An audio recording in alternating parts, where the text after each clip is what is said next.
Guys ये हमारी English की सेकंड क्लास है और आज की इस वीडियो में दोस्तों हम सब्जेक्ट वर्ब एग्रीमेंट के कुछ और इम्पोर्टेंट रूल्स सीखने वाले हैं जिससे आपके एग्जाम में प्रीवियस ईयर क्वेश्चंस पूछे गए थे। तो क्वेश्चंस भी मैं आपको शो करूंगा एंड गाइज मैं आपको वो टॉपिक भी आपको सिलेबस में दिखा देता हूँ।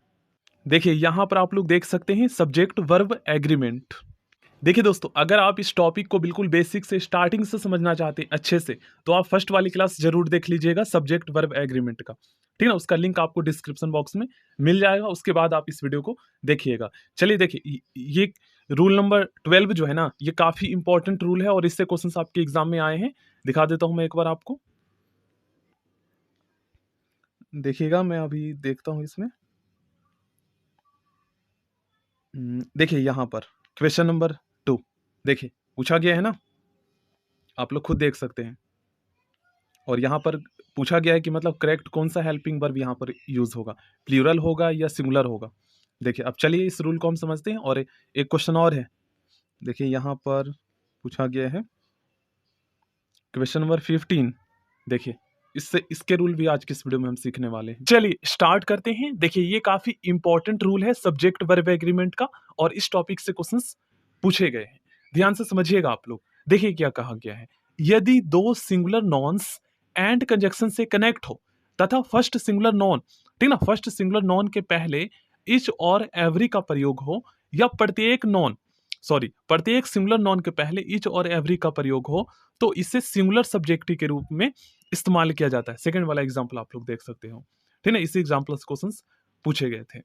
इस्तेमाल किया जाता है, कहने का मतलब यह है कि इसे किसी सेंटेंस में जो है एज अ सिंगुलर सब्जेक्ट के रूप में कंसीडर किया जाता है, तो इसलिए इसके साथ सिंगुलर वर्ब का प्रयोग होता है। ठीक है, यही हमारा सब्जेक्ट वर्ब एग्रीमेंट है। क्योंकि सब्जेक्ट वर्ब एग्रीमेंट क्या कहता है, अगर किसी सेंटेंस का सब्जेक्ट सिंगुलर है तो उसके साथ सिंगुलर हेल्पिंग वर्ब या मेन वर्ब का यूज होगा, तभी ये ग्रामेटिकली सही होगा सेंटेंस। अगर प्लूरल सब्जेक्ट है तो हेल्पिंग वर्ब और मेन वर्ब प्लूरल ही होगा यूज वहां पर।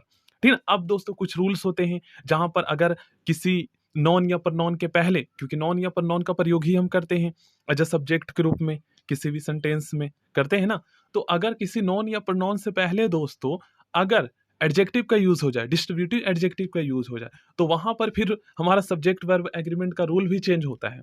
अब देखिए इच लगने से, देखिए यहाँ पर पेन और पेंसिल, अगर इच यहाँ पर लगा हुआ ना होता, इच ना होता, केवल पेन एंड पेंसिल होता, तो यहाँ पर हम हमारा जो सब्जेक्ट होता ना ये प्लूरल होता और यहाँ पर हेल्पिंग वर्ब इज के स्थान पर हम आर का यूज करते। लेकिन यहाँ पर इच एडजेक्टिव यूज हो जाने की वजह से ये हमारा जो सब्जेक्ट है ये सिंगुलर बन गया है।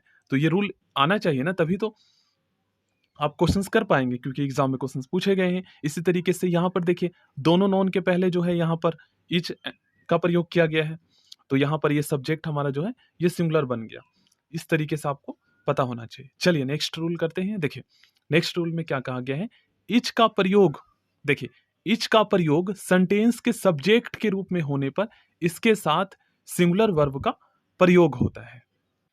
कहने का मतलब ये है दोस्तों कि अगर इच का प्रयोग किसी सेंटेंस के सब्जेक्ट के रूप में होता है तो फिर उसके साथ जो हमारा हेल्पिंग वर्ब यूज होगा वो भी सिंगुलर ही होगा। ठीक है ना। अब आप लोग कहेंगे कि सर अभी तो आपने बताया कि इच जो है ये एडजेक्टिव होता है, तो यहां पर ये प्रोनाउन कैसे हो गया। तो देखो गाइस, इच जो होता है ये इसके प्रयोग के हिसाब से पता चलता है। इच जो है, इच आयदर नायदर जो है, ये सभी दोस्तों डिस्ट्रीब्यूटिव प्रोनाउन भी होते हैं और डिस्ट्रीब्यूटिव एडजेक्टिव भी होते हैं। प्रयोग के हिसाब से पता चलेगा। अगर किसी नॉन या प्रनाउन के पहले, किसी नॉन या प्रनाउन के पहले इच या एवरी का, आयदर का या नायदर का यूज होता है, तो समझ जाइए कि वो उसकी विशेषता बता रहा है, उसके बारे में कुछ बता रहा है, तो वहां पर वो एडजेक्टिव के रूप में प्रयोग किया गया है। अगर इच आयदर नायदर का प्रयोग एज अ सब्जेक्ट के रूप में हुआ है, किसी नॉन या प्रनॉन के पहले नहीं हुआ है, तो समझ जाइएगा कि वो प्रनॉन है। क्योंकि आपको पता है नॉन या प्रनॉन का प्रयोग ही हम एज अ सब्जेक्ट के रूप में करते हैं ना। देखिए यहाँ पर इच का प्रयोग जो है ये डिस्ट्रीब्यूटिव प्रोनाउन के रूप में हुआ है, तो ये हमारा सिंगुलर सब्जेक्ट के रूप में कंसीडर होता है, इच आयदर नायदर, और इसके साथ सिंगुलर हेल्पिंग वर्ब हैज का यूज किया गया है। याद रखिएगा। अब यहीं पर आपके एग्जाम में क्वेश्चंस दे देंगे, इच डैश अ पेन, और हैज, हैव, इज और एम इस तरीके से लिख देंगे हेल्पिंग ऑप्शन में, तो आपको पता होना चाहिए। देखिए ये रूल मोस्ट इंपॉर्टेंट है और इसके क्वेश्चंस भी दोस्तों आपके प्रीवियस ईयर के एग्जाम में पूछे गए थे। ठीक है ना। देखिए इंडेफिनिट प्रोनाउन, ठीक है ना, ये क्यों इंपॉर्टेंट है? इसमें गाइस मोस्टली स्टूडेंट जो है ना कंफ्यूज होते हैं, उन्हें पता नहीं लग पाता कि जब भी हम इंडेफिनिट प्रोनाउन का प्रयोग एज अ सब्जेक्ट के रूप में करते हैं तो ये हमारा एज अ सिंगुलर सब्जेक्ट के रूप में प्रयोग होता है या प्लूरल, पता ही नहीं चल पाता। देखिएगा यहाँ पर क्या लिखा हुआ है, जैसे everybody, somebody, nobody, anybody, everyone, someone, known, anyone का प्रयोग अनिश्चित व्यक्ति के लिए होता है, क्योंकि इंडेफिनिट प्रोनाउन का मतलब ही होता है जहां पर हमें पता ना हो कौन है, ठीक है, अनिश्चित व्यक्ति के लिए इनका प्रयोग होता है। तो इसलिए दोस्तों इसे जो है ना सिंगुलर माना जाता है, ठीक है, क्योंकि आपको पता है नॉन और प्रोनाउन का यूज हम एज अ सब्जेक्ट के रूप में करते हैं, इसी तरीके से यहाँ पर सब्जेक्ट के रूप में किया गया प्रोनाउन का यूज, तो इसे दोस्तों सिंगुलर माना जाता है, सिंगुलर प्रोनाउन।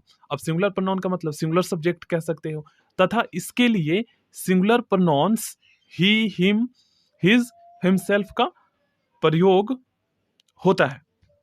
कहने का मतलब यह है कि जैसे इनके लिए जब हम ऑब्जेक्टिव केस में अगर कोई प्रोनाउन का यूज करते हैं, जैसे ही का ऑब्जेक्टिव केस क्या होता है, हिम होता है, ठीक है, तो सिंगुलर ही प्रोनाउंस या कह सकते हो सिंगुलर ही ऑब्जेक्टिव केस का प्रोनाउन का हम प्रयोग करते हैं, ना कि they, them, their, themselves, one, ones, oneself, ठीक है, ये प्लूरल में आ जाता है, प्लूरल ऑब्जेक्टिव केस में आ जाता है। ये दोनों पता चल गया, क्योंकि दोनों से आएंगे क्वेश्चन। पहला तो आपका हेल्पिंग वर्ब पूछेगा क्या लगेगा, उसके बाद आपसे ये भी पूछ लिया जाता है अगर एडवांस क्वेश्चन बनेगा तो इसके साथ ऑब्जेक्टिव केस क्या लगेगा, तो ऑब्जेक्टिव केस हम हमेशा सिंगुलर वाला ही लगेगा, ठीक है ना, याद कर लीजिएगा। देखिए एवरीबडी से लेकर जितने भी आ जाते हैं, समबडी, एनीवन, नोवन का प्रयोग सेंटेंस के सब्जेक्ट के रूप में होने पर, अगर इनका प्रयोग किसी भी सेंटेंस के सब्जेक्ट के रूप में होता है तो इसके साथ दोस्तों सिंगुलर वर्ब का प्रयोग होता है, याद कर लीजिएगा।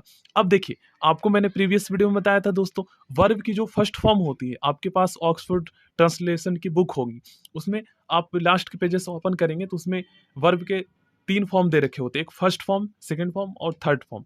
तो फर्स्ट फॉर्म वाला जो वर्ब होता है ना दोस्तों, वो ऑलरेडी, जैसे मैंने यहाँ पर लिखा READ, रीड, तो ये ऑलरेडी प्लूरल वर्ब है। रन लिखा यहाँ पर या वॉक लिखा, तो ये ऑलरेडी प्लूरल होता है, तो इसका प्रयोग हम प्लूरल सब्जेक्ट के साथ ही कर सकते हैं। अगर हमें सिंगुलर सब्जेक्ट के साथ करना है तो इसके साथ दोस्तों हमें मतलब इसको हमें सिंगुलर बनाना होगा, और सिंगुलर बनाने का रूल भी मैंने आपको बताया था प्रीवियस वीडियो में। देखिए यहाँ पर मैंने यही बताया था दोस्तों कि सब्जेक्ट वर्ब एग्रीमेंट क्या कहता है ना। देखिए जो हमारा वर्ब की फर्स्ट फॉर्म होती है, जैसे मैंने यहाँ पर लिखा वांट, ठीक है ना, ये वर्ब की फर्स्ट फॉर्म है, तो ये ऑलरेडी प्लूरल है। अब दोस्तों सब्जेक्ट वर्ब एग्रीमेंट हमारा क्या कहता है, अगर हमारा सब्जेक्ट सिंगुलर है तो सिंगुलर हेल्पिंग वर्ब या मेन वर्ब का यूज करेंगे, तभी ग्रामेटिकली हमारा सेंटेंस सही होगा। तो अब ये वांट प्लूरल है, अब इसके साथ हम प्लूरल सिंगल, ये वांट हमारा प्लूरल है तो इसके साथ अगर हम प्लूरल सब्जेक्ट का प्रयोग करते हैं तो सही होगा, लेकिन सिंगुलर का करेंगे तो नहीं होगा। तो हम क्या करेंगे, वांट को जो है ना सिंगुलर बना देंगे। अब दोस्तों रूल हमारा क्या कहता है कि अगर हम वर्ब को सिंगुलर बनाना चाहते हैं तो उसके साथ हम एस या ईएस या आईएस लगाकर हम उस वर्ब को सिंगुलर बना सकते हैं। जैसे वांट हो गया, WANT, वांट, अब एस लगा दिया तो ये हमारा सिंगुलर वर्ब बन गया। अब इसको हम सिंगुलर सब्जेक्ट के साथ प्रयोग कर सकते हैं, ग्रामेटिकली बिल्कुल सही होगा। और नॉन में एस या ईएस या आईएस लगाकर हम दोस्तों उसको प्लूरल बनाते हैं, और वर्ब में एस, ईएस या आईएस लगाकर उसको सिंगुलर बनाते हैं, ठीक है, याद कर लीजिएगा। सब्जेक्ट वर्ब एग्रीमेंट रूल पढ़ लीजिए यहाँ पर, और यहाँ पर आप लोग पढ़ लीजिए। अब देखिए आप इजीली इसको आप समझ पाएंगे, अब आपको पता चल गया कि वर्ब सिंगुलर कैसे बनाते हैं और प्लूरल कैसे बनाते हैं। तो आपको ये तो पता चल गया दोस्तों कि इंडेफिनिट जो प्रोनाउन होते हैं, ठीक है, ये सारे जो है एज अ सिंगुलर सब्जेक्ट के रूप में प्रयोग किए जाते हैं। तो इसके साथ जो वर्ब आएगा, चाहे वो मेन वर्ब हो या हेल्पिंग वर्ब, वो भी सिंगुलर ही आएगा। तो यहाँ पर वांट को एस लगाकर यहाँ पर सिंगुलर बना दिया गया है, तो ये सेंटेंस बिल्कुल सही है। अब क्वेश्चन आपके एग्जाम में इसी तरीके से आएंगे, ये वाला सेंटेंस मान लीजिए आपको दे दिया जाएगा और इसके साथ जो है ना यहाँ पर डैश लगा दिया जाएगा वर्ब के स्थान पर, वांट के स्थान पर, ठीक है ना, और आपसे पूछा जाएगा कौन सा वर्ब लगेगा, जैसे वांट्स ऑप्शन में दे देगा, वांट दे देगा, या और भी कई सारे वर्ब ऑप्शन में दे देंगे।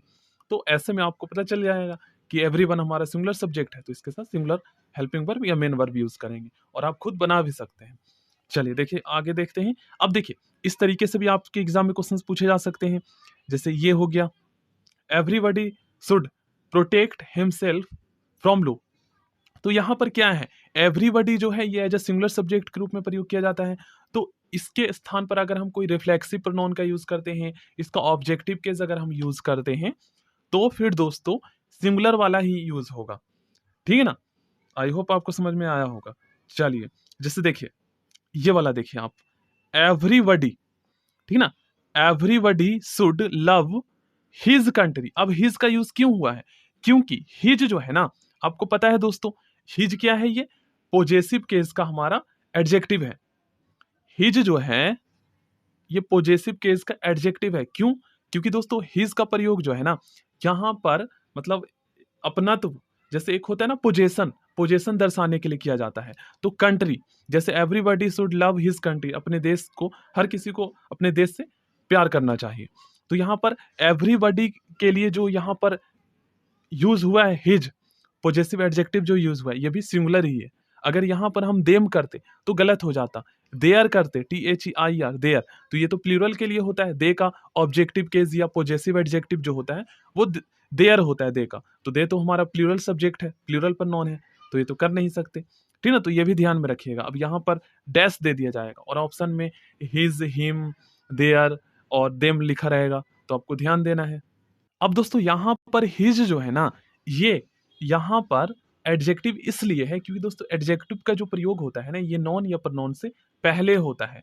और अगर प्रनॉन का यूज हो, प्रनॉन का यूज पॉजेसिव, एक होता है पॉजेसिव एडजेक्टिव, तो ये यहाँ पर आप लोग देख रहे हो, पॉजेसिव एडजेक्टिव का यूज जो है नॉन या प्रनॉन से पहले होता है। और एक होता है पॉजेसिव प्रनॉन, जिसका यूज नॉन या प्रनॉन के बिना होता है, ठीक है ना। चलिए आगे देखते हैं। यहाँ पर क्वेश्चन टैग का है, इससे क्वेश्चंस आपके एग्जाम में अभी तक एक भी नहीं आए हैं। आगे देखते हैं। देखिए, इंडेफिनिट प्रोनाउंस जैसे एवरीथिंग, समथिंग, नथिंग, एनीथिंग का प्रयोग दोस्तों अनिश्चित वस्तु के लिए होता है, ठीक ना। और यहाँ पर हमने किस लिए किया था? जैसे everybody, somebody, nobody, anybody, everyone, someone, इनका प्रयोग हम यहाँ पर अनिश्चित व्यक्ति के लिए किए थे। और यहाँ पर इनका प्रयोग जो है नॉन लिविंग थिंग के लिए हो रहा है, ठीक है ना। तो ये एज ए सिंगुलर सब्जेक्ट के रूप में प्रयोग किया जाता है, ये तो हमें पता है, ठीक है ना। अब यहाँ पर क्या लिखा हुआ है दोस्तों, देखिए, तथा इसके लिए सिंगुलर प्रोनाउन, ठीक है ना, क्योंकि ये नॉन लिविंग थिंग है, तो इसके लिए हम हिम, हिज, हिमसेल्फ का तो यूज कर नहीं सकते ऑब्जेक्टिव केस के रूप में या पॉजेसिव केस के रूप में। तो इसके लिए हमें नॉन लिविंग थिंग के लिए इट, इट्स और इटसेल्फ का प्रयोग करना होगा, ठीक ना, as a objective case, possessive case के रूप में। यहाँ पर आप लोग देखिएगा, देखिए, एवरीथिंग लुक्स, अब देखिए एल डबल ओ के, लुक ये जो वर्ब है दोस्तों, ये ऑलरेडी प्लूरल है। अब आपको पता है एवरीथिंग ये जो हमारा प्रोनाउन है, ठीक है, इंडेफिनिट प्रोनाउन जो है ये हमारा सिंगुलर सब्जेक्ट के रूप में प्रयोग होता है। तो इस लगाकर हम वर्ब को सिंगुलर बनाएंगे, तो इस तरीके से ग्रामेटिकली ये सेंटेंस हमारा सही होगा, ठीक है ना। आई होप आपको समझ में आया होगा। अब आपके एग्जाम में क्वेश्चन इट सेल्फ के स्थान पर मान लीजिए डैश लगा दिया जाता है, और ऑप्शन में जैसे लिख दिया जाता है वन सेल्फ, देम सेल्फ, ठीक है ना, देयर लिख दिया जाता है, इट सेल्फ लिख दिया जाता है। तो ऐसे में आप कैसे पता लगाएंगे कि यहाँ पर क्या लगेगा? तो यहाँ पर जो रिफ्लेक्सिव प्रोनाउन यूज होगा, ठीक है ना, वो आपको सोचना होगा कि यहाँ पर हमारा जो सब्जेक्ट है ये तो सिंगुलर है, और यहाँ पर नॉन लिविंग थिंग है, ठीक है, ये भी देखना होगा। तो नॉन लिविंग थिंग के लिए जो हम रिफ्लेक्सिव प्रोनाउन जो यूज करेंगे ऑब्जेक्टिव केस में, वो हमारा इटसेल्फ होगा, ठीक है ना, इट का इटसेल्फ हो जाएगा, ध्यान रखना है। देखिए, it's self, them self, your self, my self, ये जो होते हैं ना, ये जो वर्ड, ये रिफ्लेक्सिव प्रोनाउन होते हैं, याद कर लीजिएगा। मैं आपको प्रोनाउन टॉपिक जब पढ़ाऊंगा ना, तो अच्छे से डिटेल में आपको बताऊंगा, अभी आप लोग समझ लीजिएगा। चलिए आगे बढ़ते हैं। एग्जाम्पल के रूप में दोस्तों मैं आपको एक सेंटेंस देता हूं, आप लोग बताइएगा कौन सा वर्ब यहाँ पर यूज होगा। जैसे सी, ठीक ना, dash beautiful, C dash beautiful. अब दोस्तों यहाँ पर आपको मैं कुछ वर्ब यहाँ पर लिख देता हूँ, जैसे एल डबल ओ के, लुक यहाँ पर मैंने लिख दिया। यहाँ पर दोस्तों मैंने लुक्स लिख दिया, ठीक ना। यहाँ पर टू लुक लिख दिया एल डबल ओ के, यहाँ पर मैंने लुकिंग लिख दिया, ठीक ना। तो पहले तो आपको सेंटेंस का जो है टेंस चेक करना है, प्रेजेंट का है, पास्ट का है। उसके बाद आप वर्ब से भी अंदाजा लगा सकते हैं कि ये कौन सा सेंटेंस हो सकता है, अगर टेंस आपको पता नहीं चल रहा है। उसके बाद आपको चेक करना है कि हमारा सेंटेंस का सब्जेक्ट कौन सा है। तो यहाँ पर सी जो है ये दोस्तों थर्ड पर्सन का सिंगुलर सब्जेक्ट है कि नहीं। अब सिंगुलर जब सब्जेक्ट है तो इसके साथ जो मेन वर्ब या हेल्पिंग वर्ब जो यूज होगा ये भी सिंगुलर ही होगा। तो लुक जो है यहाँ पर आप देख रहे हो ये तो प्लूरल है, तो ये होगा नहीं, तो यहाँ पर लुक्स होगा, ठीक है ना। अब दोस्तों यहाँ पर अगर सी के बाद इज होता तब हम लुकिंग का यूज कर लेते, ठीक है ना, लेकिन इज तो है नहीं हेल्पिंग वर्ब, क्योंकि प्रेजेंट कॉन्टिन्यूअस टेंस बनाने के लिए हमें इज लिखना होता है, ठीक है ना, इज हेल्पिंग वर्ब यूज करना होता है, उसके बाद हम मेन वर्ब का यूज करते हैं। तो इस तरीके से आपको समझना है। चलिए आगे बढ़ते हैं। ये भी आप लोग देख लीजिए, इंडेफिनिट प्रोनाउन वन का प्रयोग सेंटेंस के सब्जेक्ट के रूप में हो, देखिए ये इंडेफिनिट प्रोनाउन के अंतर्गत आता है, वन का प्रयोग सेंटेंस के सब्जेक्ट के रूप में हो तो इसके साथ सिंगुलर वर्ब का प्रयोग होता है, तथा इसके लिए singular pronouns one, ones, oneself, मतलब कि यहाँ पर ये कह सकते हो कि वन जो हो गया ये आपको सब्जेक्ट हो गया, और ये वंस जो है ये आपका पॉजेसिव केस में यूज होगा, ठीक है ना, एज अ ऑब्जेक्ट में। इसी तरीके से वन सेल्फ ये हो गया, इसका रिफ्लेक्सिव प्रोनाउन का प्रयोग होता है, ना कि ही, हिम, हिज, हिमसेल्फ, इनका प्रयोग नहीं करते, तथा दे, देम, देमसेल्फ, देयर, देमसेल्व्स का प्रयोग का, ठीक है ना, इनका प्रयोग नहीं करते हैं। जैसे यहाँ पर आप लोग देख सकते हो, one was dishonest, one should love one's country. अब यहाँ पर आपको पता है वंस का यहाँ पर किस लिए यूज किया गया, ये जो है यहाँ पर एज अ पॉजेसिव एडजेक्टिव के रूप में यूज किया गया यहाँ पर, ठीक है ना।